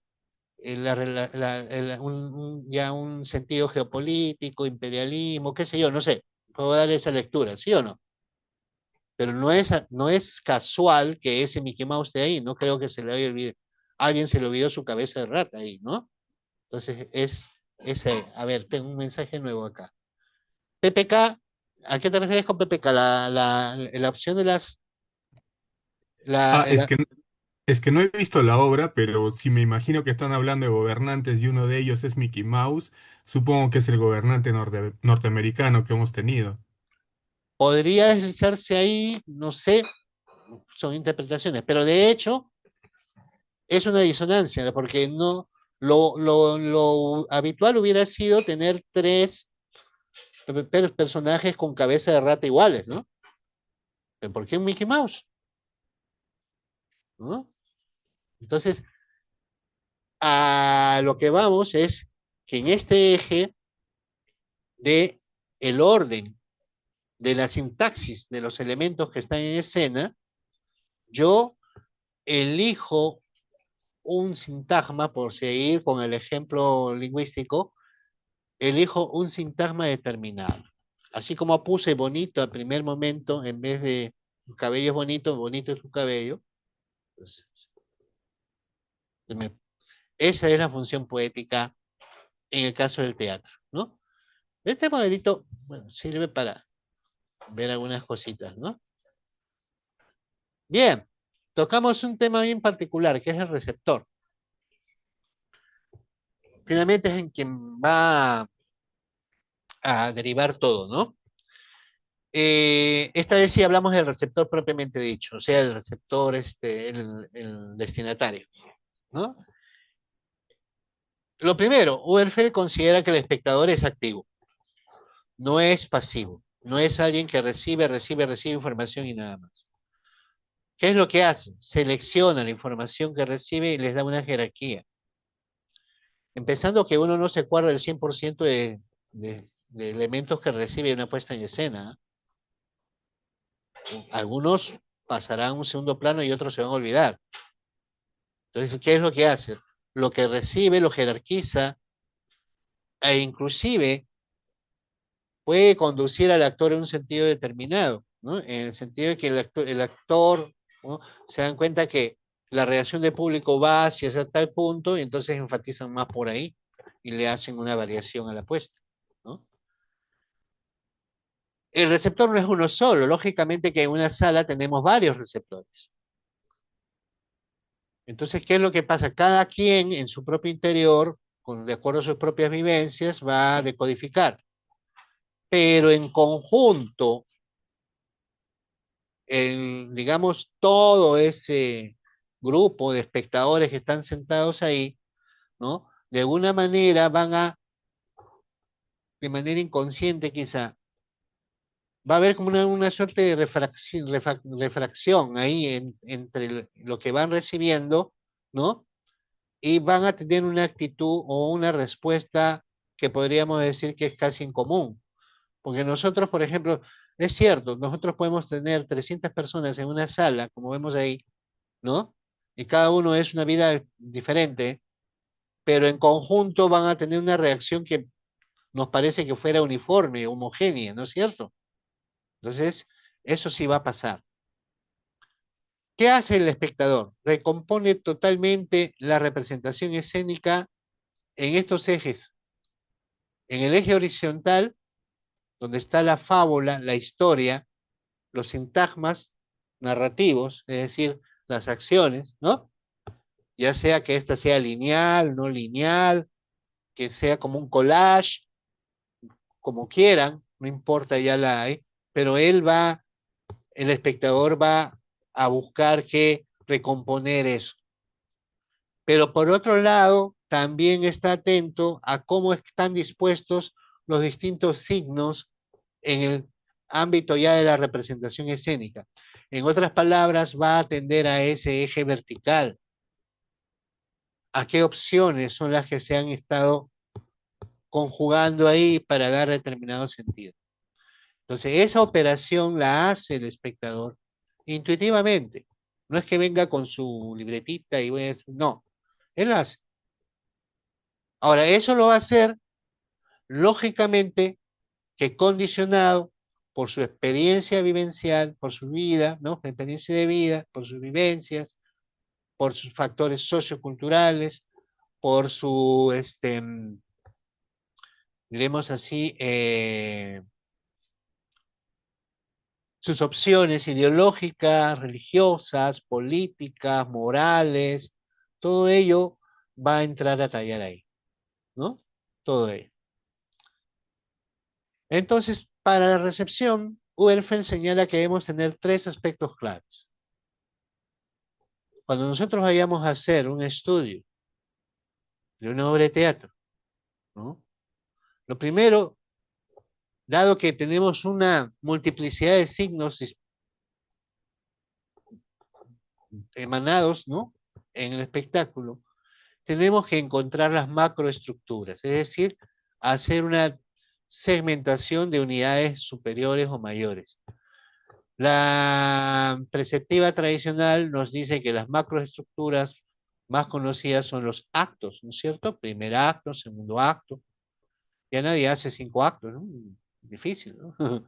Pero una macroestructura en su amplitud. Entonces hay que tener eso para poder evaluar la obra, ¿no? Como receptor. Y lo otro es tomar en cuenta que el teatro no solamente funciona como una transmisión de mensaje, sino que es una expresión que busca que generar un estímulo en el espectador, después racional, ¿no? Crítico, ¿no? En el caso de los griegos, pues la catarsis, ¿no? pero siempre va a buscar algo que generar en el espectador, porque por gusto no lo ha citado para que vea el trabajo, ¿no? Entonces, más que transmitir un mensaje, no solamente es eso, es buscar que genere una expresión y estímulo en el espectador, e inducirlo a una acción posible. No necesariamente que el espectador va a hacer algo concreto, pero en algo su actitud frente a las cosas puede tener una variación, ¿no? Bueno, cuando nosotros salimos del teatro no salimos de alguna manera, por lo menos en ese momento, algo, algo pasa, ¿no? Algo nos pasa, si nos encontramos con un buen montaje que nos ha sido estimulante, ¿sí? ¿No? Algo nos pasa, ¿no? Vemos las cosas de una manera diferente, ¿no? Bueno, es el goce estético, ¿no? Por otro lado. Y percibir el conjunto de signos como marcados por negatividad. ¿Qué quiere decir esto? Los elementos en el teatro dejan de ser lo que son, ya no son fijos y cerrados. Una silla en el escenario ya no es una silla cualquiera, es una silla en un contexto determinado de un hecho dramático. Entonces, hay una negación de eso, ¿no? Adquiere sentido esa silla en su relación con los otros elementos que estén en la puesta en escena. Y va a tener un sentido múltiple, porque esa silla puede ser la silla, como dice el verso de Valdelomar, ¿no? Del hermano ausente en la cena pascual, o puede ser una silla de tortura, o puede ser un trono, pueden significar la soledad, pueden pensar a tener una serie de sentidos que van más allá del sentido original que tenía. Entonces niego su sentido original para que se abra la posibilidad de significación de ese elemento, ¿no? Y que eso ya va a depender de la interpretación que tenga el espectador. Entonces, la cabeza de Mickey Mouse dejó de ser la cabeza de Mickey Mouse solamente,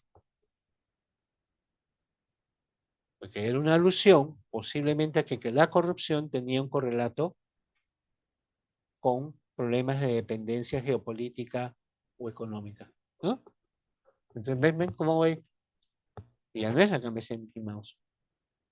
La cabeza de Mickey Mouse, sí, porque ahora tiene otro sentido. Entonces, los signos están marcados por negatividad en el sentido que dejan el sentido inicial que tienen para abrir su campo de significación. No sé si queda clara esa idea.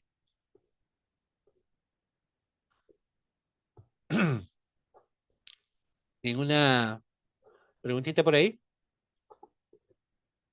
Bien, vamos al caso de la denegación. Este es un concepto bien interesante, Uberfeld. Vuelvo a la silla. Si yo tengo una silla en el escenario, alguien deja una silla en el escenario, va a empezar la obra. Yo estoy en primera fila. ¿Yo me puedo sentar en esa silla o no? ¿La puedo usar? Está vacía la silla. ¿La puedo usar o no puedo usar esa silla? No, se entiende que no, ¿Por qué? porque está en el escenario, ¿no? Y ya han hecho el cambio de luces o de alguna forma nos han hecho saber que ya va a empezar la representación y que necesitan que esa silla esté libre. Ujú. Esa silla dejó de pertenecer a mi campo de realidad para entrar al campo de la realidad de la ficción. Yo sé que es una silla concreta. Hay una negación de ese elemento ahí. Para mí ya no es la silla. Es una silla en el escenario que puede representar a todas las sillas del mundo y a una silla en particular que es la que está en la obra. ¿Sí o no? Eso es lo que pasa con la ilusión en el teatro. ¿Qué es lo que pasa en el teatro? Se genera una realidad en el espacio dramático que deja de ser realidad para nosotros, aunque esté hecha con objetos reales. A Maribel, que se va a presentar el viernes en Teatro Lucía, cuando lo vi en la feria, yo sabía que era Maribel, pero yo no podía ir y darle la mano, abrazar a Maribel cuando está haciendo la princesa de Guaylas, porque es la princesa de Guaylas, ahorita, ahí es la princesa de Guaylas. Ha- Se ha negado, se niega su condición de ser Maribel, por decirlo de una manera, para ser el personaje. Ha dejado de pertenecer en ese momento a mi campo de lo real para entrar a otro campo, a otra, ¿no? Por lo cual no quiere decir que yo crea que ella es la princesa, ¿no? Porque si no yo estaría, quiere decir que tendría que ir al psiquiatra, pues estoy creyendo que lo que veo en escena no es real, ¿no? No, se genera una irrealidad. Ese es un primer nivel de negación. La denegación es eso, ¿no? Es un proceso semiótico en el cual un elemento puesto en escena se le niega su condición de elemento real para que asuma una condición diferente en el espacio escénico dentro del mundo representado de la obra. No sé si me dejo entender, ¿no? Esa silla puede ser el trono de Macbeth, pero yo no lo puedo tocar, pues, ¿no? Ese es el primer nivel de negación. Entonces la denegación tiene que ver con eso. Es un proceso en el cual es interesante porque no quiere decir que yo no me sienta empáticamente comprometido, no me sienta comprometido con lo que pasa ahí. Yo me comprometo y soy empático con lo que pasa ahí, ¿no? Sufro, vivo la situación que está ahí, me emociono, reniego, me río y todo lo demás. Pero yo no me veo afectado directamente, porque eso está sucediendo ahí, en ese espacio de no realidad para mí. Eso es lo que pasaba con los griegos cuando, con la famosa catarsis. Ellos veían a Edipo, ¿no es cierto? Pues lógicamente sabían que ese no era Edipo, pues porque Edipo para ellos vivió hace 500 o 1000 años atrás. Pero veían a ese señor haciendo Edipo, ¿no? Y entonces podían sentir todo eso, ese temor y compasión por el personaje, pero cuando terminaba la obra, ellos no se veían afectados en nada, pero ya sabían que tenían que portarse bien para estar bien con los dioses, ¿sí o no? Entonces la denegación es eso. Ahora, ¿por qué se da la doble negación? ¿No? Werfel hace una relación con la psicología en este caso. Es como el caso del sueño, dice ahí.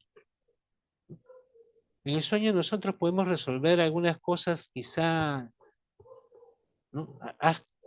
Algunas cositas que también es irresueltas, y el sueño como que lo ordena, ¿no?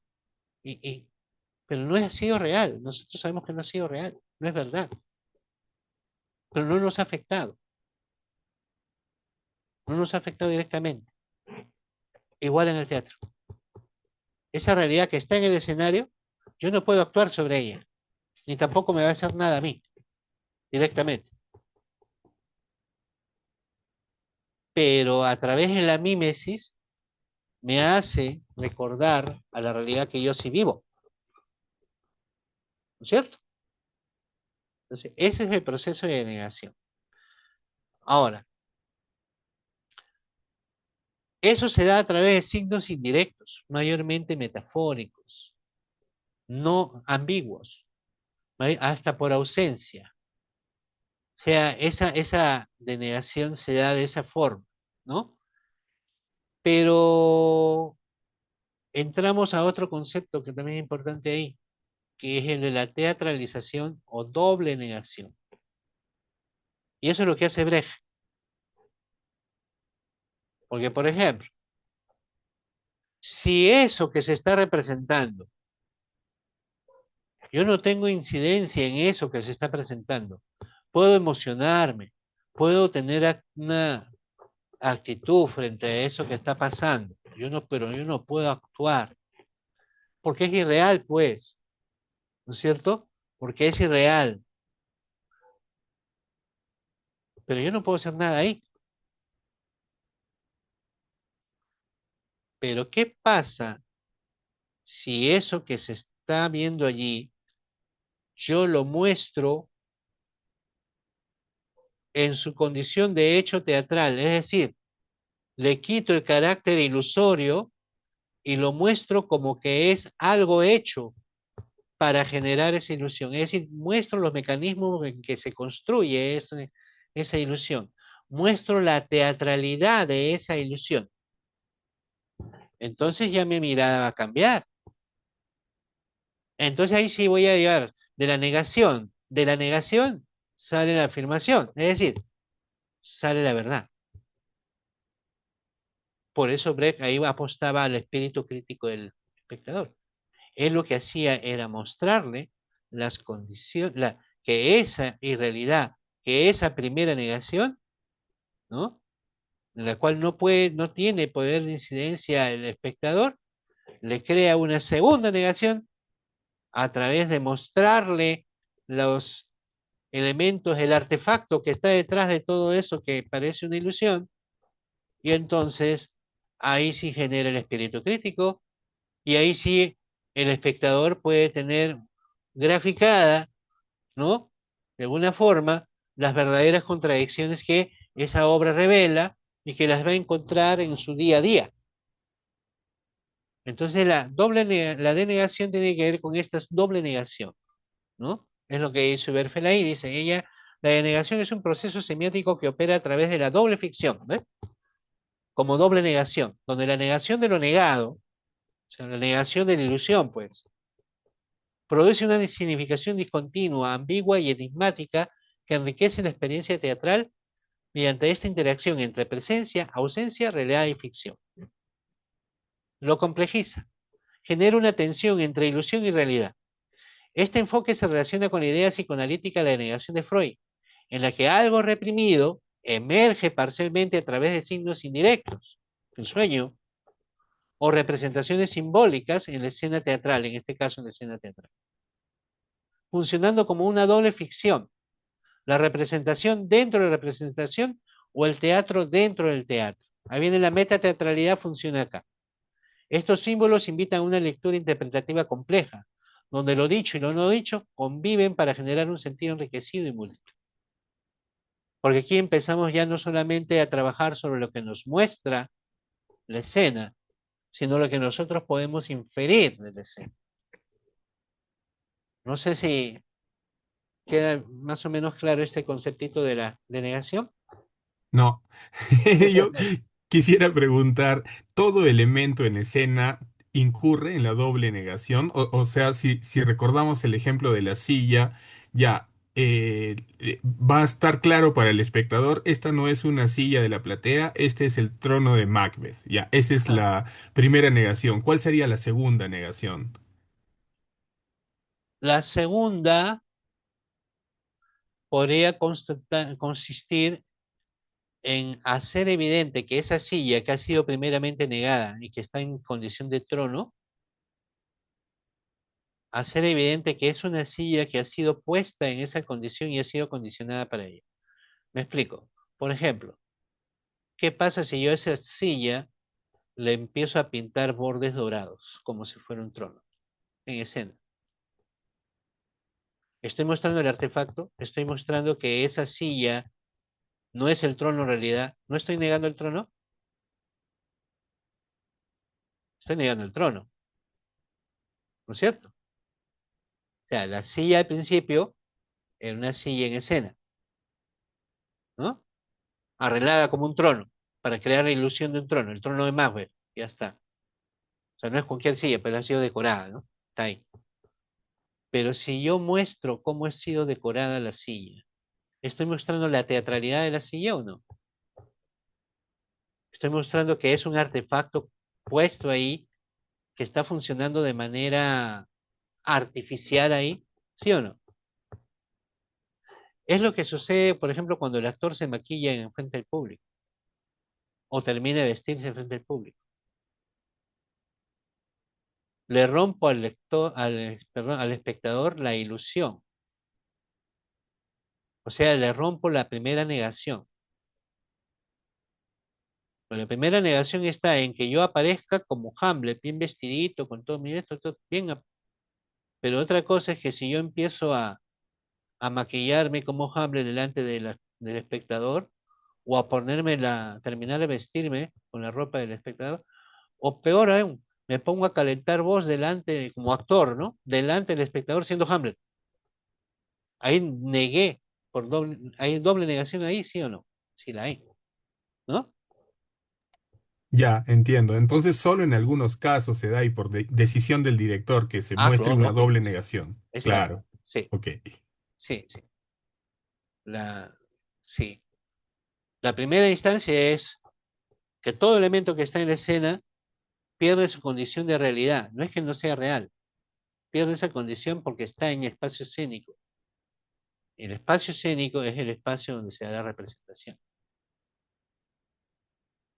Claro, el teatro contemporáneo a veces rompe los niveles, ¿no? Entonces el espacio escénico lo mezclan, ¿no? La metateatralidad muchas veces juega a romper esa diferencia. Las corrientes de no representación que tenemos actualmente con el teatro postdramático, con las performances, ¿no? ¿Qué es lo que hacen? Justamente romper esa tensión que hay entre los dos, donde ya el actor no representa un personaje, sino es él mismo. O sea, no hay negación prácticamente ahí, ¿no? Es él mismo hablando de sí mismo. ¿No? Parte teórica, ¿no? Pero no sé si hay dudas, pregúntenme, por favor, no se queden con las dudas, ¿no? ¿Ninguna? Bien. No. Espero, no sé, porque puede parecer un poquito confuso, pero vamos a ver, voy a dejar de compartir. Bien, el jueves también les voy a presentar un poquito otra visión de lo que es la comunicación teatral, también para pasar a otro tema. Pero les he dejado dos videitos. Uno de ellos, que es el que les dije que se llama Decir Sí, que es una obra de Gambaro, una autora argentina, eh, que formó parte de este movimiento Teatro Abierto. Fue un, fue un grupo de directores y dramaturgos que enfrentó la dictadura militar de Argentina en los años 70. Y el otro es este monólogo de Dos para el Camino, que hace Miguel Isa, es el segundo monólogo. Pues, tienen usted, a partir del, no lo puedo fragmentar, entonces está a partir del minuto 16 está, ¿no? No es muy largo. Entonces, a ver si lo podemos conversar el día jueves, eso. En general, como, analizando los signos que hay ahí y también quizás viendo cómo se dan los procesos de comunicación ahí, ¿no? Porque es un monólogo en un caso. En el otro sí, prácticamente es una, una versión hecha para cámara, ¿no? O sea, no es un teatro, pero sí nos puede servir para analizar algunos puntos en general, ¿no? Bien, no sé si hay algún tipo de alguna inquietud, algo que quisieran comentar antes de cerrar nuestra sesión.